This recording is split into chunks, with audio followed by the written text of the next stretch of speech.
The most important milestone the company's ever confronted is over the next weeks.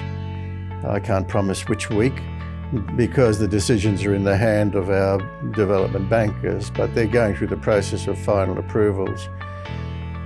No easy task, being the first financier for the first mining project in a country that had such trauma only a few years ago.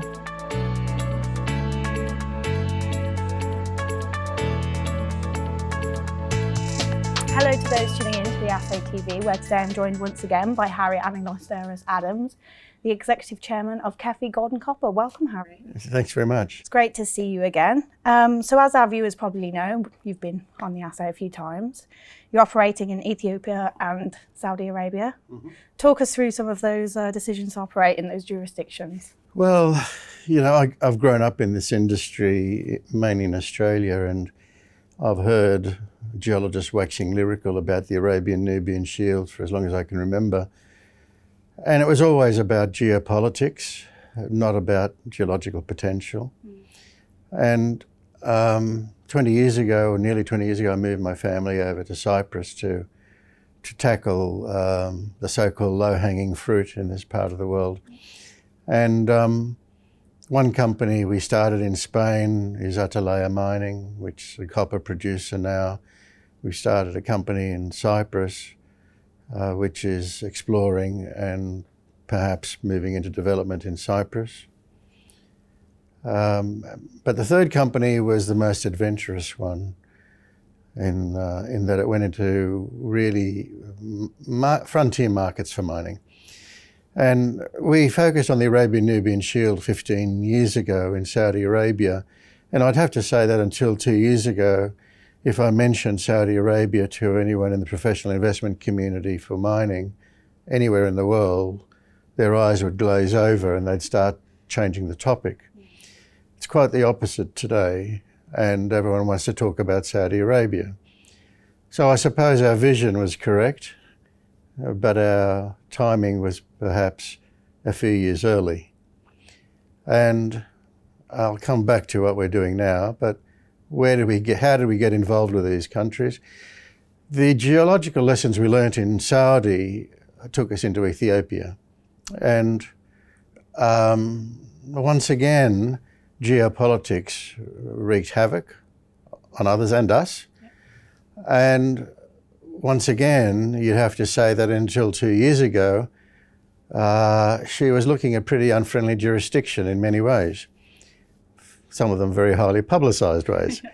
And today, you'd have to say that Ethiopia's turn, the largest IPO in mining for a decade in North America, was a few months ago to raise capital for an Ethiopian project. So all of a sudden, here we are, after 15 years of hard yakka on the ground, all of a sudden, we're front runners into sexy jurisdictions. So overnight success after 15 years, maybe? We'll see. You've definitely weathered the storm now, I'd say. Yes, thick skin, lots of scars. Well, moving on to gold. So as we know, the junior gold sector index has dropped quite considerably over the last decade. Yeah. How do we keep funding all of these projects? How's the company looking? Well, if we relied on the stock market, we would have been dead a long time ago, to be honest. It couldn't have been attempted. And basically joint ventures in Ethiopia with the government, which is the minority shareholder, we're the majority. In Saudi Arabia with a Fortune 100 family office, we're the minority, they're the majority. Plus what I'd call conventional project finance, African development banks in Ethiopia, and the SIDF, the sovereign funds lending arm in Saudi Arabia. The only unusual thing that's popped up on that front, which has prevented us having to either go to market for development capital in Ethiopia or basically selling the shop to get the capital, is that because Ethiopia has large amounts of trapped capital, because they've had capital controls, there are multinationals in Ethiopia with trapped capital preferring to deploy by investing in us locally than to allow their capital to sort of devalue continually for the future in trapped capital locally. So that's been I suppose, originally an unanticipated side benefit of these two countries that I never, if you'd asked me 15 years ago, would it be possible that you could raise all the development capital without relying on anything from the stock market? I mean, the proof will be in the eating. We have to close, but the way it appears, we won't have to rely on any capital from the stock market. So the devaluation of this sector, for whatever reason, one can wax lyrical about that as well. Over the last decade, the index for this sector has gone from 240 to -10. Terrible. And we wouldn't have had a snowflake's chance in hell of raising the development capital if we'd relied on the stock market.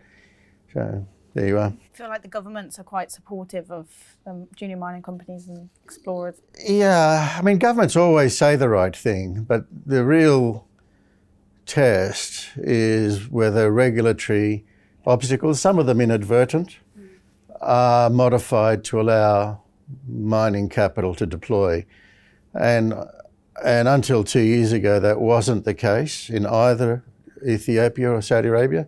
And today it is the case. And we know that for sure because regulations have been changed at our request and the request of others.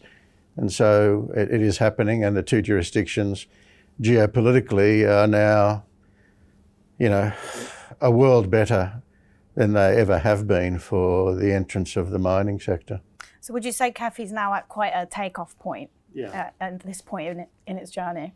Yeah, the most important milestone the company's ever confronted is over the next weeks. I can't promise which week because the decisions are in the hand of our development bankers, but they're going through the process of final approvals. No easy task, being the first financier for the first mining project in a country that had such trauma only a few years ago. But they're very much on side with us, have lived through the troubles of the last few years with us, respect the way in which we conducted ourselves and want to be part of it going forward. So upon the approval of the banks to the funding, and they're putting up 2/3, a bit more of the capital themselves, we're away. So that's the short term, the approval from the banks. What about the long term? Where do you see Kefi headed? Well, the company I mentioned that we formed in Spain is now, I think, around a £400 million market cap. And it's well run. I'm not taking anything away from it at all. I'm very proud and happy to have played a small part in that company's creation. However, Spain is a very mature jurisdiction for discovery. It's been worked over. Saudi Arabia and Ethiopia have not been worked over, and therefore there's no ceiling on growth. It's only a function of how far the company wants to take its involvement and its appetite for and ambition for growth. We have a very large pipeline. Whilst Tulu Kapi is in construction, Jibal Qutman will go into construction, and then Hawiyah in Saudi Arabia, copper gold, will go into construction. And we have a pipeline behind them. So each of those three advanced projects will probably double in size over time. And they're already around 5 million ounces equivalent.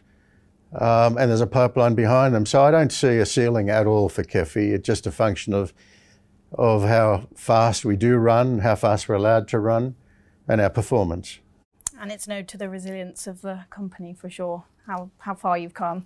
Yeah, I think we get 10 out of 10 for resilience.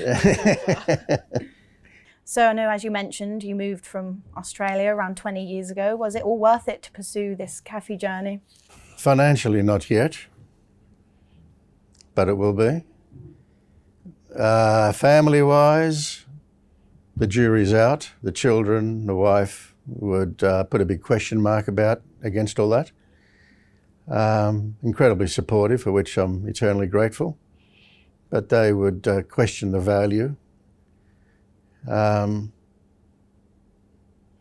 think, there's an itch in some people to want to make a difference, whether you call it a genetic defect or a good character trait. I don't know. But having given birth to Rio Tinto in Spain, to what I believe we'll be doing in Cyprus, to a discovery in Slovakia, to an organisation that's made 2 discoveries so far in Saudi and is about to give birth to Tulu Kapi in Ethiopia, I'd like to think that it has been worthwhile and that we've made a contribution to the world and created some wealth for people as we go forward and develop and create the benefits. And I know that we couldn't have achieved those things, that we as a team could not have achieved those things in Australia. Not so many opportunities to be turned into realities.